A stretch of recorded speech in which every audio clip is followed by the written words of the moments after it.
All right, welcome to my book club. I'm Dylan, here with Keith. I had nothing for this one. I honestly didn't. I'm here with Dylan, and if you're ever feeling down, just get attacked by a polar bear, and you'll feel better. Oh, yeah, nothing gets your blood up like getting attacked by a polar bear. I guess I'm the polar bear in your life, yeah. Do you know how much a polar bear weighs, D-Man? Enough to break the ice. We're breaking down some bestsellers, and this week we'll be discussing The Midnight Library by Matt Haig. It's a New York Times bestseller, and I feel like it's a buddy book club special because we don't usually do book club books, I feel like, right? I feel like we've done a few. We haven't really liked a lot of them. Yeah, I feel like our TJR books are probably book clubby. Michelle Obama's Becoming, coming next week. If you'd like to recommend a book for us to read or reach out to us about any past episodes, you can visit our website, buddybookclub.com, or sign to our DMs or Twitter or Instagram or TikTok, Buddy Book Club Podcast. You can listen to us on iTunes and Spotify, so please download and subscribe. Keith, 4.0 on Goodreads is The Midnight Library. Mm-hmm. Overall, I would say that's pretty good, but I feel like a 4.0 is almost like a 70 on Rotten Tomatoes, you know? Yeah, it's fresh, but it's not super fresh. But it gets pretty tight on Goodreads because, like, you don't find anything over 4 or 5. Like Harry Potter is a 4.6, which is, I think, one of the highest rated books on Goodreads. Yeah, that's like one of those movies on Rotten Tomatoes that, like, how did someone not like this? How is this a 99? Like, how's The Godfather a 99 right now, or whatever the case was? Okay, well, let's just dive right into it. Stock up, stock down. Midnight Library, Matt Haig, what you got? Stock up stories that are set outside of the U.S. Okay. This book just couldn't take place in America. It just couldn't. How so? Let's run through it here. Spoilers, but the end of the book, she comes back to the real world. She goes to the ER. She stays in the hospital for like 6 or 7 days recovering. Mm-hmm. Gets out in a good mood. And she's like, you know what? I'm going to start doing more piano lessons and volunteering and doing all these things. She lives in an apartment by herself.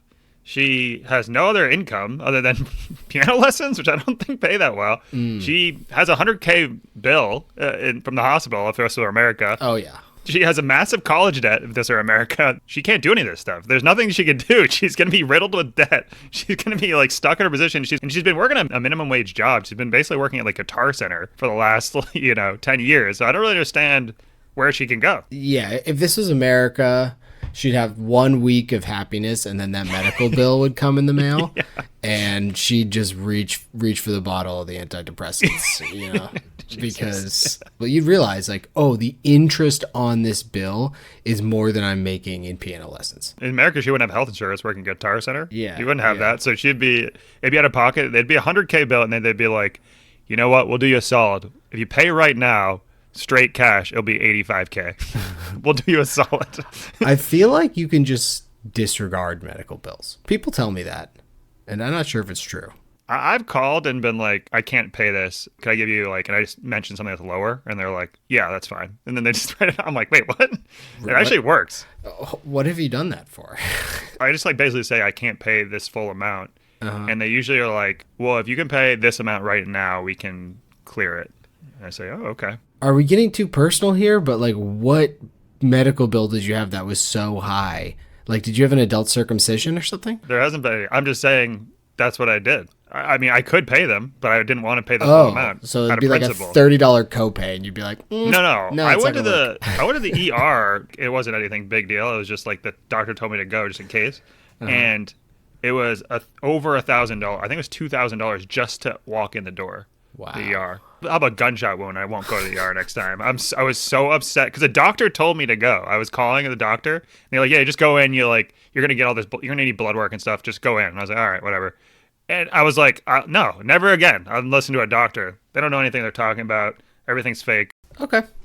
Interesting. My first stock up is related, I guess. Being in a coma. Yes. So normally, if someone said, "Hey, not gonna be able to show up to work tomorrow, my wife's in a coma," I'd say, like, holy shit, that is honestly some of the worst news you could have provided me. Take whatever time you need, that kind of thing.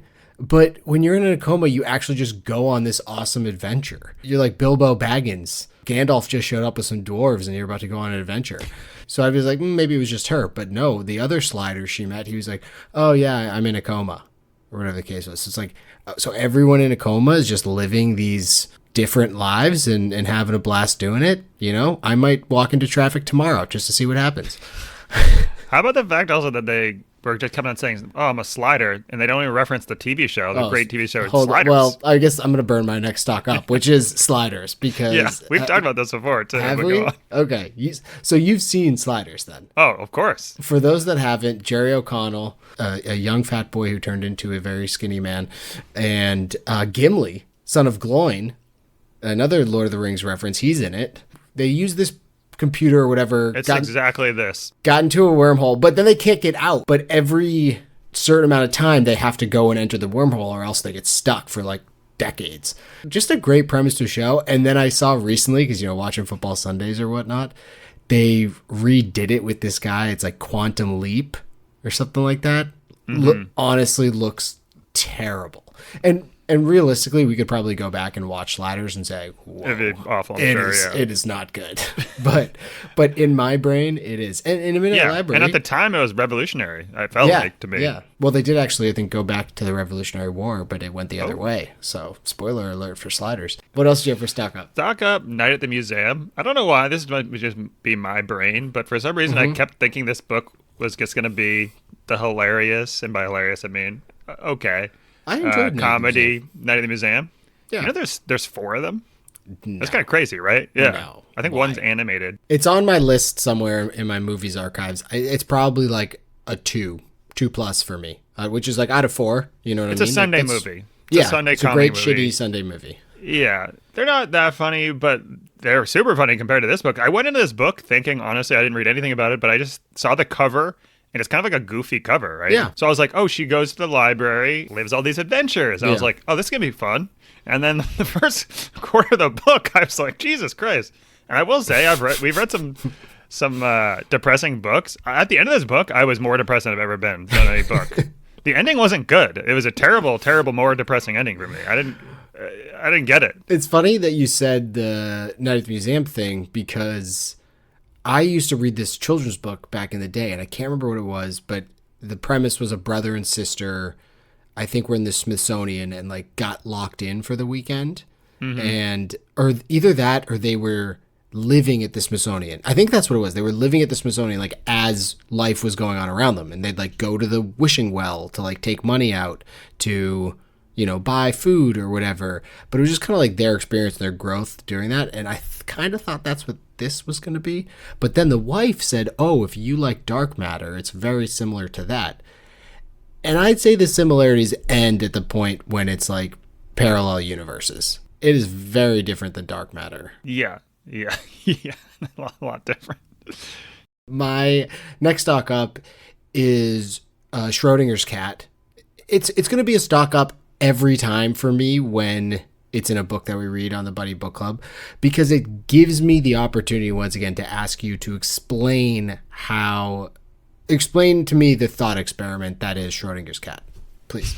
You want for to our ask listeners. Me? Yeah. It's exactly like the Harvard or the 21. No, the Stanford prison experiment. No, the one where they say there's 2 goats in a thing of money behind these 3 doors, and then there's 2 doors and they added 3rd door or whatever. You know what I'm talking about? The 21. This is going exactly as I expected. Go on. I'm sure people love this. This is awesome. So there's 2 goats. There's 3 doors. Behind 2 doors are goats. Yeah, behind one door is money. Yes, he picks one of them, right? And then the person says, okay, I'm going to remove a door that didn't have the money behind it. Would you change your pick or whatever? Yeah. I don't know. You watch the clip. But anyways, every time it's the same thing where every time that I think of that, I have to go down a rabbit hole of figuring out how it works. Same thing as Schrodinger's cat. Every time one of these things comes up, I look it up, and every time I come away being like, no, I still don't get it. I actually know less about somehow. Experiment. Yeah, and once you feel like you're a little bit confident in knowing what it is, then like someone explains something else and you're like, oh, okay, never mind. Yeah. Well, I think the first one, I don't know how it works, the goat one, but I know you're always supposed to change your pick. Why? I don't understand. Like, I don't understand the why behind it. But I always say do it the reverse order. It makes sense. That's why I think in my mind. I don't know if that is what helps me do it, but it makes sense. If there was 2 doors, one with money and one with a goat, and then they said, pick your door, you'd say that one. And they're like, okay, now we're just going to add an additional door and randomize it. Would you pick a different door? It's like, no, why would I do that? Like, I'd rather take the 50-50 chance rather than 33% chance. No, I think that, does that make sense? No, it doesn't. Yeah, see, exactly. See. But also, Exactly right. also that has zero to do with Schrodinger's cat. No, So, no, I know. Exactly. That's where I'm at. Okay, cool. So you are both existing and not existing at the same time, and your brain is both attached to your body and not attached to your body at the same time. I love it. I went on that 5-minute rant when you asked me what Schrodinger's cat. Yeah, you're like, hold on, let me explain to you the different events in double Incorrectly. Yeah. Did you have other stock up? I had one more. Yeah. Correcting people stock up, which you just I like to do that. which you just obviously flexed on here and did to me. But is there a better feeling in the world than telling people that, you know, they spelled something wrong or they pronounced something wrong? Right? There isn't. Oh, yeah. Okay. I wrote a whole blog about this. That's why Starbucks spells your name wrong, is because it's not you don't go there for the coffee. You go there to look down at someone and tell them how much of an idiot they are for spelling your name wrong. That's the whole reason. I thought you were going to say, like, they make you feel like nobody and you're into, like, the shame stuff or whatever. Oh, well, I'm into that, but I'm saying others. Others want to be like, you spelt Bethany wrong, and then they just, like, shit on the person, right? But I got that same ego boost from this book. Okay. Because first off, they kept on calling the audiobook I'm referencing, they kept on calling glaciologist a glassologist, and I was like, oh, she's really getting into like glass stuff? What does that have to do with the environment? I couldn't understand it. You didn't understand accents because you listened to the audiobook. Yeah, right. And then she's actually in like the North Pole, and she's like, and then there's like glacier there, and I was like, wait, a glacier? I was like, you idiot. Yeah, so really, I mean, obviously it was just that they're pronouncing it differently, but I'm the smart one here, okay? Yeah. I pronounce it glacier, and that's how you're supposed to say it. The second one was, which I live in California near La Jolla. It's spelled L-A. La Jolla. Yeah. And I was like, wow, what an absolute idiot pronouncing it La Jolla. And mind you, I pronounced it La Jolla for the first 100 times I ever said it. Everyone corrected me. I still read it as La Jolla. I'm looking at it right now, and I'm like, yeah, La Jolla. It's La Jolla, rather, I should say. Oh, La Jolla. That's how I read it. Yeah, that's how I read it every single time. So, but the arrogance and the ego boost I felt when she pronounced it wrong, phenomenal. But I still fuck it up. So my mom's pretty big on mispronouncing words, or she adds S's to stuff like Panera's, Costco's. I don't hate that. I don't hate it at all. I like it. And then anything that ends in T-I-N-E, she changes to T-I-M-E for some reason. So like, give me an example. It's Valentine's Day, or you eat clementines. I have no idea where this came from. Here's the thing. If you do the Italian hand gesture and say all those things exactly the same, that makes perfect sense to me. We're going to go to Costco's today, huh? And you're doing like the hand gesture. She's not Italian.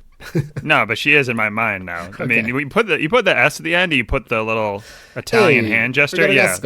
Yeah, exactly. Does it make sense now? Yeah. My mom is Scandinavian, his third generation. But either way, I'm just saying I kind of inherited that from her because it's an endearment thing. Like I enjoy it as well. And I also tend to just like pronounce words how I like to pronounce them. I don't know where it came from, but people correct me often, and I usually just smile and nod and like act like, oh, okay. Yeah. You must be right. You know, they enjoy it. So you're not wrong. You're not wrong. I heard when you correct people, you should make fun of them because they learned it reading, which is a good skill. You know what I mean? Like if they don't know how to pronounce it, that just means they learned it because they read a lot. So I'm like, oh, okay, that's a good way to think of it. Oh, that's interesting. Yeah, never heard about that. Speaking about reading, my last stock up is The Internet Age. And this book wouldn't work before The Internet Age because how else would you know about yourself? You know, at one point, Nora, which we'll finally talk about the book, at one point, Nora, she's done a bunch of lives at this point, and she's like, oh, I'm doing my normal morning ritual, which is like go through my phone, which is always next to my bed, and Google myself, or like go onto my own social media accounts and see what's going on there. And that just makes too much sense because, granted, I don't really maintain much of a social media presence, and I'd be very confused by the social media posts from 10 years ago that are still there that are definitely inappropriate. But you'd at least have some idea of the person that you are. Mm-hmm. Outside of the internet age, I feel like you'd just be questioning everything and would not be able to like pull off the facade. Do you think your personality would be that much different across different timelines? Yeah, I think so. I mean, I think there's a lot of probably root stuff in there, but I think it depending on big life events, mostly probably centered around trauma. Oh, you went way different than I was. I was going to say like what would I be like if I hadn't watched Austin Powers? I'd probably be a different person. See, that's where I was going. Okay. you're like, oh, I'm going to do something serious. I'm like, oh, totally. If I never saw Ace Ventura or like Jim Carrey stuff or Mike Myers stuff when I was a kid, I think I would probably have a different sense of humor, but not as much if I went on a Boy Scout retreat. Jesus Christ. We bring Boy Scouts back up again? Let's jump into some stock downs. What'd you have for stock down? Classic. Stock down, public speaking. I mean, that's why we're doing this pod, or at least I am, to help with that a little bit. We're talking to each other. What are you talking about? You're waiting for our first live show, and you're going to be like taking beta blockers nonstop. Like, you'll be like Nora, except instead of antidepressants, it's beta blockers. But there's the old Jerry Seinfeld bit. It's that people are more scared of public speaking than dying. And so people would rather be in the casket at a funeral than giving the eulogy. And I always thought that was funny. But I agree with that. I completely agree. But she transfers into a body that she's a big public speaker, right? Yeah, when she's the Olympic swimmer, retired. So she's doing like a TED Talk, essentially, from in front of 1,000 people. And this is where it didn't really make any sense to me. This is where the book kind of lost me, is that her brain goes into that person's body. So like physically she changes, but everything else is exactly the same. Mm-hmm. She's not a good public speaker in real life. She's terrified. She goes up there. She doesn't prepare in any way. First of all, I'm already gone from that body. I'm out instantly. Like there's big brown stain on my pants. Big brown stain. I was scared for her, and I'm reading. I'm like, oh my God. And then she goes up there, and I'm like, oh, she's going to bomb, like, and then she'll leave. She goes off the cuff for 45 minutes, gives a 45-minute speech. There's nothing, no topic. I could go up there for maybe the chicken wing theory, but there's no other topic that I could go up there really and give a 45-minute speech off the cuff. There just isn't something I could do. And she delivers like an amazing speech in front of 1,000 people. What? So everyone's good at public speaking and it's not actually that scary? What's happening here, D-Man? Yeah, so it's interesting. I think probably how I explained it to myself, because I agree with you. How I explained it to myself, though, was that there's probably some of that other person in there, that other version of her, because she does occupy their body, so it is their brain, and who knows exactly how I could see her not getting tired from speaking. Like, right, you would, if you're just not used to speaking a lot, you're just vocally, you would be tired. But I get that. That's physical. But mentally, she hasn't changed at all, I thought, right? Yeah. Well, also, but later when she's in that other body for a while, the one that she loves with Ash or whatever, she starts to remember people's names and stuff like that who she had met in that life, but she personally hadn't. So I'm just thinking there's some neural connection going on. But additionally, did you ever, when we used to work together, did you ever get forced into those like learning events? I did a couple that were public speaking related, and one of them you did have to just like, you could go up and like talk about anything. Like it was like, you have to go up and you have to talk. I think it was like 2 minutes.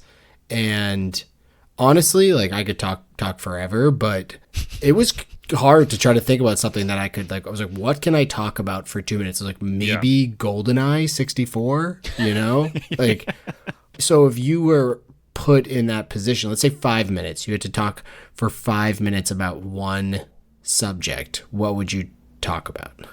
I already said it. The chicken wing theory. I kind of have to have notes though with me, but it would need to be something you're super passionate about that people haven't heard. I think the chicken wing theory, by the way, blog like probably 10,000 words on buddybookclub.com. You can check it out for yourself. I talked about bread making because you're just a big yeast guy. Big into yeast. Huge natural yeast guy. Yeah.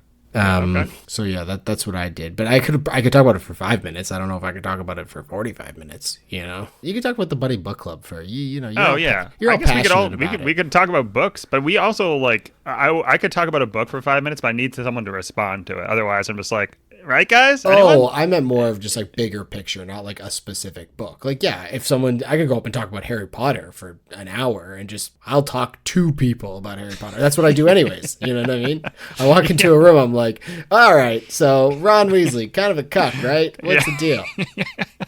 Okay, my first stock down is happiness. You know, because according to the book, you can't have happiness without sadness. So, you know, what's up with that? I don't want it to be that way. There's a famous quote about I was gonna say, what does Naptime say about it?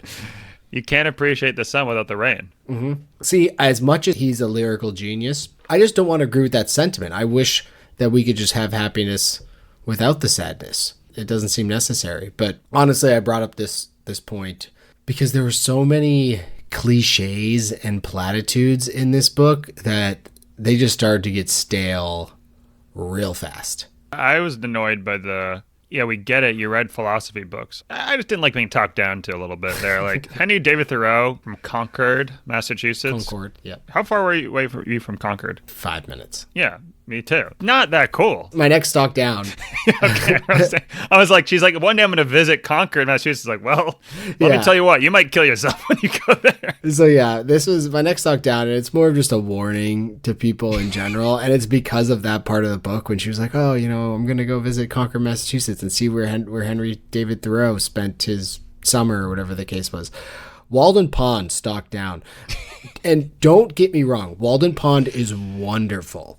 But it's a pond, you know what I mean? It's like there's a nature trail around it. There's a little beach that you can go to. Probably by now you have to be a member to like go to that beach. And some points along the trail, you see different Henry David Thoreau stuff. Like this is where Thoreau sat and watched geese. And this is little stones that made up his house. The house isn't there. It's just like some rocks. So yeah, do not make your trip here to go to Walden Pond because there's lots of ponds in the world and Walden Pond is probably in the lower 50% of them. And I'm a big pond guy myself. I do enjoy a pond. Yeah. Save yourself the trip. What else did you have for stock down? Being nice and underperforming in the bedroom, stock down. I'm very, very familiar with one of these. I'm not going to tell you which one. When she has the life with the quote-unquote like boring dude, it's just a super, super nice dude that's into dogs. Who, Dylan? My boy? Oh, his name's Dylan. Oh, is it? Okay. I didn't put two and two together. She's like, this is the most pathetic life I've ever been to. Like, I could see someone liking this. I can't see me liking this. I could see some pathetic person. Like, I was like, oh my God. Yeah. And she's like, ooh, I would have to have sex with him? Like, yeah, this is like disgusting. I didn't realize like how gross nice people were apparently. But she was like immediately leaves that life, even though it seems like a ideal life for a normal person. But I guess whatever. And then, in a similar vein, it's getting a little dark, but she's meets up with Hugo, right? The guy that jumps is also a slider. Yep. And they bond well. They connect together, and then they end up sleeping together. Mm-hmm. And in the middle of it, she's like, this isn't very good, and then just bounces in the middle of it. Can you imagine, one, from Hugo's perspective, being like, I'm doing a great job, and then the person just immediately leaving, right? Just being like... I see what you're saying there, and yes, that would be a real stab to the confidence, for sure. Huge stab to the but confidence. they also said when... he was explaining to you what happens when someone leaves, and then they're like, oh, their eyes just go blank, and then they're like a little confused at where they are. Which led to my second point. Okay. And then, after... this is where it gets dark. After you realize you're not performing well, the person awakens and thinks that you've drugged and are raping them. So, can you imagine that? Like, not only are you doing a terrible job, but then they're like, holy shit, why did I get here? What are you doing to me? Yeah, like, let's play this scene out, because I feel like there's terrible. a lot more to dig out of here. So, she straight up bounces. As the book says, Nora moves on. But in the other timeline, she bounces, that body starts freaking out, like, what the hell is going on here? And then all of a sudden, other noises are being made, like, what the heck's going on over there? And so Hugo's like, I'm out of here. So he bounces, and then now he's back, and he's like, wait, what the fuck is going on? Yeah. And it's the two of them have no idea what's going on, but she woke up first, and then obviously, like, people are going to come in there and be like, Hugo, what the fuck? And so now that guy's really screwed. Like, she's concerned at the end. Nora's concerned about, I need to save this young boy who's getting into trouble with the police and should instead be playing piano. How many previous versions of yourself or parallel versions of yourself did you totally screw over by going on this quest? Specifically, that one with the polar bear, and the polar bear here is Hugo. Hugo's done. He's fucked in that. Like, this is almost like a Family Guy skit or something, like, they both wake up from this situation like, well, what the hell are we doing here? So yeah, I guess we'll continue with this theme because my last stock down here is my own self-esteem. I think this book in general, The Midnight Library, it's kind of like a self-help book that is disguised as a novel. Similarly, I think to like The Alchemist. The Alchemist is like very clearly a parable, and it's supposed to make you feel certain ways. And I think this is too, but it's less obvious. But, it's supposed to make you appreciate the things you have and the little things matter, blah, blah, blah. But not me. Didn't do that to me because, Nope. Nora had lives where she was a rock star. She's a glaciologist fighting polar bears. She's an Olympic swimmer. She's like a professor at Oxford for philosophy. An author, a TED talker. Yeah. For me, I just don't have that potential. Like this body, this husk, Yep. it does not have that potential. I would go to the library and I'd see all these books and I'd open them up and they'd all be just very small variants of my current life. It would be like, we have that book where you opened up. It's like, oh, this is the one where I didn't watch Austin Powers as a kid. So it's just like, yeah, I'm a little bit different. Like, okay, whatever. It's like, oh, yeah, this book is where instead of playing this sport in high school, you played that sport. It's like, or you live here as opposed to living there. I'd be the exact same person. Like, there's no books you beat me where to it. I am a NFL player. Right. That's just not happening. You 100% beat me to it. This is my big hate. I wrote like 3 paragraphs on my notes being like, da, da, da, da. If I'm her, I'm actually depressed because she has all these insanely opportunistic venues she could have done. You could be a world famous singer. I took piano for 5 years. I went to recital my 5th year. There was someone that was brand new that was 5 years younger than me. That was like 8, and they got up and played songs that were harder than I could. I could never be a musician. I just couldn't be it. I could never do it. I played baseball my whole life. Yeah, I probably could have been better, but I can't throw 90 miles per hour. There's a cap to what our skill levels are. Her caps are the best of all time at something. She could have been the Beatles or an Olympic swimmer like that. Yeah. Whereas we are, or at least me, I'm capping out at average. So I was just like, oh, so I'm a piece of shit. Like this person actually has a reason to be oppressed. I'm just terrible at everything. 100%. I feel so bad. Also, shouldn't she feel worse? Like, I know, yes, we should appreciate the little things and, relationships and how you make other people feel super important. Like, I know all that stuff. But as a society, as a group, as a race, like, of human beings, we're taught that, like, nothing worse to waste than potential, And so it's always really sad when you see people like Len Bias or someone like that who could have been the best basketball player of all time, ends up dying due to drug overdose, or all these rock stars and musicians who died at like 26 because, once again, drug overdoses.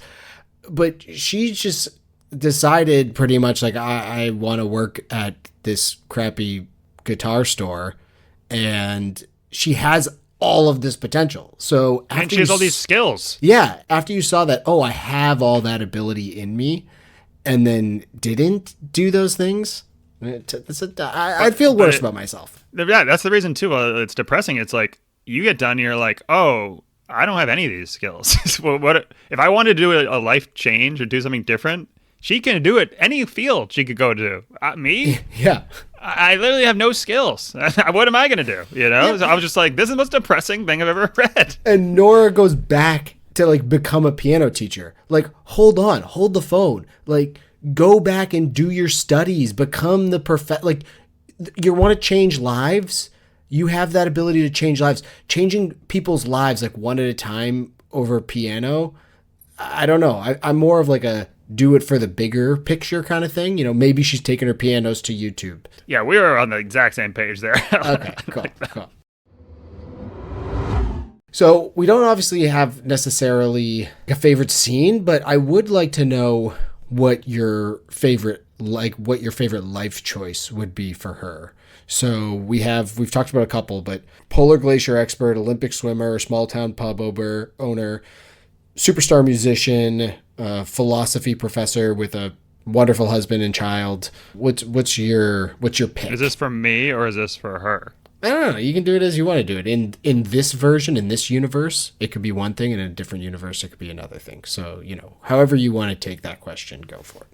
I think I would be the musician, but not as famous. Like, like a middle tier musician. So you can walk down the street and not be recognized, but also you get to, I think it would just be cool traveling the world, playing music, doing something you have fun doing.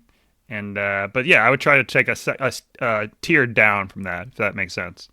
Really interesting. I don't know if those two things collide. Like, yes, you can obviously travel the world but I think you'd probably be recognized, You don't have to be like T Swift, but like you're saying like maybe Tool or someone like that. Yeah, exactly. Yeah, you would never know who Tool is, but they sell out arenas, Yeah, yeah. Like literally less pop music-y, so there's more like of an area more there. Of a niche, yeah. Yeah, like they're not getting interviewed. If they showed up at a football game, it wouldn't be on TV like, oh, look at the lead singer of Tool's here. I don't even know the guy's name. You don't want to be Travis Kelce, right? Yeah, exactly. I don't know. It's a tough one. If she didn't own the pub in the You're going pub with that, life, dude?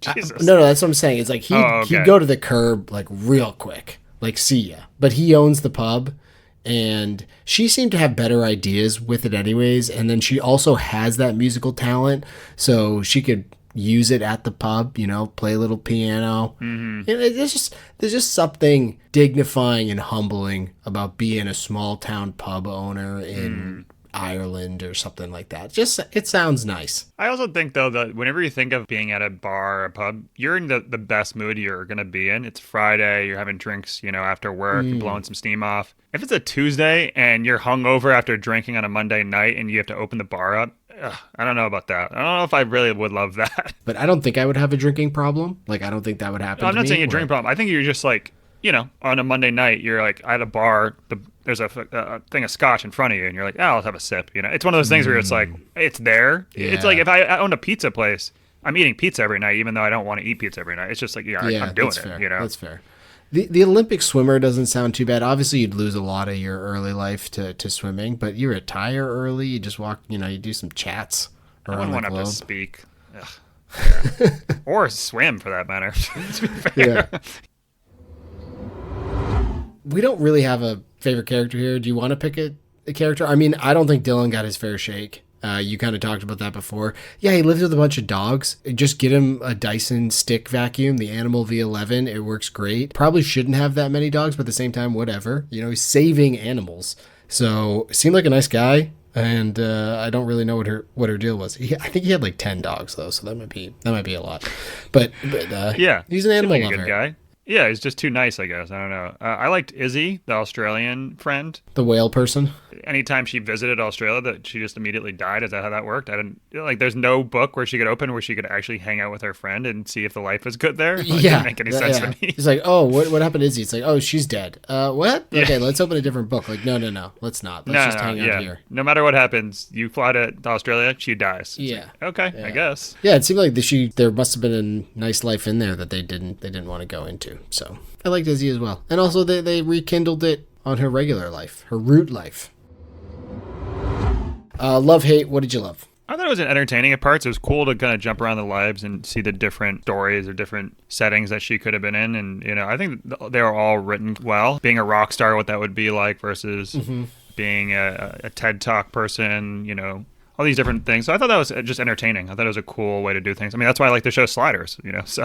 Yeah, it would be interesting, like of an episodic nature, just because it is episodic, like one... You wake up into a different life kind of thing.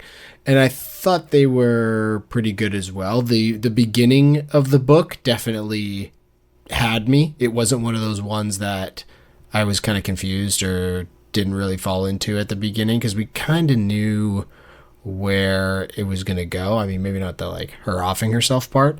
I was interested in the character Nora from the jump. And so I liked that aspect of the book. Did you like anything else?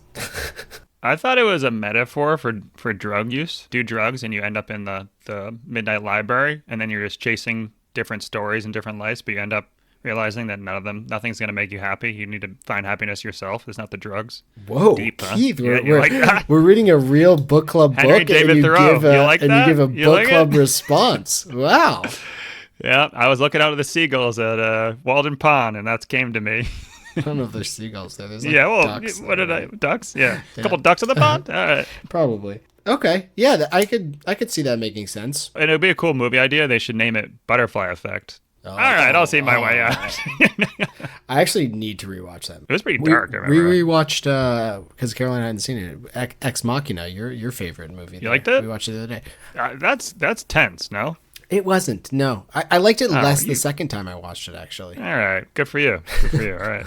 Must be nice. nothing better than shitting on things people love. Speaking about which, should we do that here in case anyone did love the Midnight Library? You want to get into some hates? What'd you hate? I mean, firstly, it's too predictable. Yeah, It's just way too yeah. predictable. The ending of the story is known at the beginning of the story. Exactly. You can't have someone. It'd been great if she committed suicide and then was like, by the end, she's like, "No, that was a good choice." That'd be really dark, but I mean, at least it wouldn't be predictable. But you knew she was going to eventually find a reason to go back to her real life. It seems like I am going to assume the author consciously did that. Didn't include any of the typical like twists or turns we'd see in this book. It's not supposed to be confusing to you at all. Like it's supposed to be super straightforward, and you know how it's going to play out from the But jump. you knew every time she jumped to a different place that you're just like, okay, what's going to be bad with this one? Instead of being like, this could be the one. I honestly didn't like it either, but I just felt like I needed to say that I think based on how it was written, because it's so blatant, that the author probably meant to do it. It should have just been she wakes up in the Midnight Library and she's like, why am I here? And then and Mrs. Elma's just like, you tell me. What? And then she's like, see, here's all the books you can choose. You can choose any life you want. She's like, is this real? He's like, I don't know. And like, you just don't know what's going on. And so she's just picking out lives and things like that. And then eventually she's like, can I just go back to my real life? And then she goes back and she like finds out that she committed suicide or tried to. Then you have this whole mystery that's wrapped in it. And there's like not this like, well, she's just going to go back to her real life, obviously. So I think it would have been much better payoff at the end. And you took something away from it. You'd been like, oh, she could have done all these lives, but she chose not to. Yeah, she just wakes up like Austin Powers, like, where am I? You're in the Ministry of Defense. This life, I'm glad I saw Austin Powers at 12. Yeah, that's key. They're That's very key. important. 100 times, that is, you saw it, Yeah, I'm sure. so many. Gets better every time. Unlike Ex Machina. Yeah. Yeah, so that was on my list too. Okay, I got to get into my biggest hate though, which is all the bad parts of her lives. So when she's a rock star or a swimmer, like these epic lives, all of the bad parts that the end like drew her out of these lives were just deaths in her family. Like that was the out. It was like, oh, the brother's overdoses in her famous singer life. Oh, I'm out of this one. Her mom dies in her swimmer life because her dad cheated on her with some other swimming lady. It's like, oh, well, that's terrible. And then her dad dies in like her normal life, which is why she doesn't want to be there. But it just seemed like those were all like outs because there was easy outs. It was just, and maybe that's just a point that your close relationships matter the most. But the singer life, you could have very easily gone into all of the terribleness that is being famous. Not being able to shop at a grocery store or simple things like that are just terrible.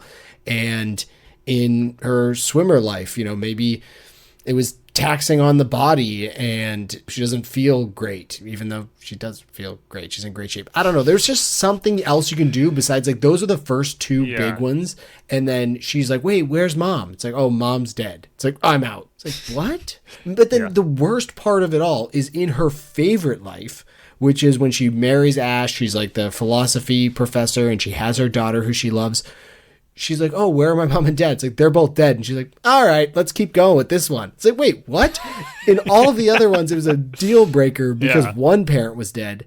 And now in this life, both your parents are dead. And you're like, yeah, I don't have any parents. He doesn't have any parents. We're just it, We're it for our family. That's it. So I was very confused. In other lives, she has kids, by the way, right? Yeah. So I didn't really understand why she's like, oh my God, there's a kid here. Yeah. And this is my kid? And it's like, you just said you've been to 100 lives with 100 kids. What is it? What? Why do you care? This is just another day for you. I was waiting for the kid to be like, when she was doing the game, like, all right, what's daddy's name? I was waiting for the kid to be like, cut the shit, mom. All right. It's too early for this. I'm tired. Like, I know dad's name. I know your name. I know the phone number, whatever. Let's move on. I just didn't like that. It seemed like that was just too easy of an out for all those. What else did you ever hate? I already said it, but you studied philosophy. We get it. Who's a philosophizer? Yeah, like just all right, we get it. Don't need to shove it down our throats. Yeah, I think like once again, that was more of the self-help book part of this. It was just like all these philosophy ideas about appreciation and love the one you're with, whatever the case is. It's like all a bunch of malarkey, if you ask me. But my other hate was Root Life Ravi. So when she's going through her tough time at the beginning, which I felt really bad for Nora, like all the terrible things were happening at once to her. And she runs into Ravi and he's all pissed at her because she walked out of the band. Mind you, this isn't like John Lennon leaving the Beatles at the height of their fame. Ravi's insinuating that her brother is depressed and he needs to move out of his flat because he's not playing lead guitar for a successful rock band. Buddy, you were playing in pubs. Like you were, hey, at 7. They were supposed to sign a deal, though. I know. They were, quote unquote, about to sign a deal, but they didn't. And he admitted even in the saying, he's like, oh, the pubs don't pay that well anymore. But you don't know what was going to come out of that deal. How many people sign record deals? Kid, when Spotify comes to us and gives us that big contract with all the fans we've gotten, and you say, I'm out, I'm going to blame you for sure. Right? So let's not get it twisted here, all right? I just didn't like Ravi putting it all on Nora because Ravi wasn't even that good. Nora could have kicked him to the curb, picked someone else out. Like Nora was the talent. They even said it in that other life, like she wrote all the songs. Like she's our Daisy Jones here. And Ravi ain't no. And bro, you're just named after a pasta. So just shut the fuck up. How about that? Ravioli. Yeah. Nice. I'll stay in. I'll be here all week. That was her comeback. But yeah, I didn't like that he was coming up to her because they used to play a couple pub gigs and insinuating that her brother is depressed because of the shit she did. Do you want to cast it? I did a quick casting. Nora, I did Daisy Ridley, Star Wars. Oh yeah, let's go there. Okay. Yeah, I like that. And then Mrs. Elm, I mean, anytime it's a British older lady that's Emma Thompson guiding your life, Judi Dench every time. I could see it. I think an Emma Thompson would be pretty good. Who am I thinking of? Emma Thompson's in all sorts of stuff. Oh, okay. I was thinking of the Harry Potter girl. Well, she isn't. She plays Trelawney in Harry Potter. Oh, no, but I'm thinking of the Hermione. No, that's Emma Watson. Yeah, we should just get the whole Harry Potter cast back. But honestly, if this was on TV, if they were coming out with a movie about it, whatever the case is, no thank you. I'm good. Appreciate you. They could definitely do a lot with it. I think it'd be interesting. They could make it sliders. Yeah. Keith, would you recommend The Midnight Library by Matt Haig to others? I think it was entertaining enough, but I wouldn't recommend it. I think if we're looking at the Goodreads score, I'd probably give this a 3, but it closer to a 2.5. I think it's fine. I just don't think it's for me. If you're into philosophy, you'd like this a lot more. And there probably is a lot more that you can glean from it other than my rudimentary takeaways. So not for me. I probably wouldn't recommend it. Yeah, absolutely not.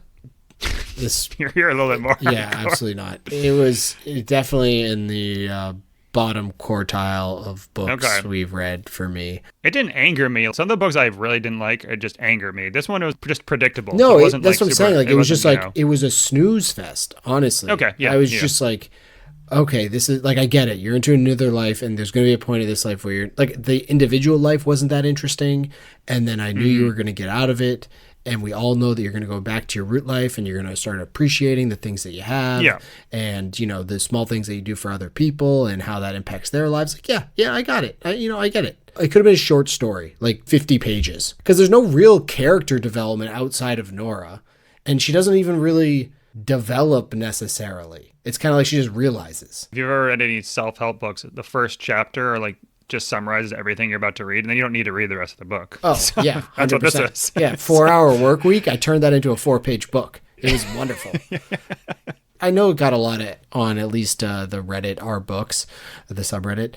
It got a lot of hate and for being overrated, and I agree. And I think it's because it does appeal to a mass audience, and it does do a good thing of putting a narrative and like this story attached to these like self-help philosophical ideas, which is nice. That's a nice idea, but it's not a book that I would read and would suggest someone else read. If someone else liked it, I could see why someone else liked it. Yeah. I also think understand. we come from an angle where we like a lot of sci-fi, a lot of this type of time travel type things like that. We have a history of it. Whereas if you're not into that, and you kind of, this is the first context of it, I could see you being like, wow, that's a really creative thing. You've never seen anything like this, right? So I think that would make it a little bit more interesting. I also think you can still have a moral point, and you can get to the same place that he's going with this without making it such of a self-help book. Like, there can be something that has a strong narrative that's fun to read, that's exciting, that also you leave thinking some of these thoughts. So yeah, for sure. Kind of like Dark Matter was. And I don't even remember Dark Matter anymore. I just remember enjoying it. So we've done this. Scary Stories doesn't really count. It was fun, but it wasn't really a book. And then what did we do? Flower Moon, like, that wasn't good. Like, we need to switch it up. We need to change gears. We need to go to that life where we didn't read these books. What do we got coming up? Charlie and the Chocolate Factory. Yes. And we just had Halloween. Roald Dahl, and that's how I say it, just from reading the books. He is my number one childhood author, without question. Ooh, okay, I like that. Boy, which is his memoir, I guess, or whatever, like kid's book memoir kind of thing. His autobiography. Oh, I loved it as a kid. Like, I wrote so many like fourth grade book reports on it, or whatever the case was. And Matilda, The Witches, James and the Giant Peach. Great Yeah. book. I mean, I've read the Charlie and the Glass Elevator, like the Charlie meets the aliens on the glass elevator, whatever those ones are. Like, when you suggested this, I was jazzed because I have not gone back. BFG. We didn't even talk about BFG. I haven't gone back and read any of the Fantastic Mr. Fox. Like, what? So yeah, I'm just excited to get back into it. You might convince me to like read more of his books because I fucking love them. So yeah, we're gonna Charlie and the Chocolate Factory, and then what are we gonna? And then Separation of Power. Oh, Vince Flynn. God. So the Mitch Rapp series continues. We needed to just get back to bread and butter. Yes. Yeah, so I'm excited. We'll probably get Charlie and the Chocolate Factory out pretty quickly because it's a short one. But This was the Midnight Library, and we'll catch y'all for the next one. Bye now.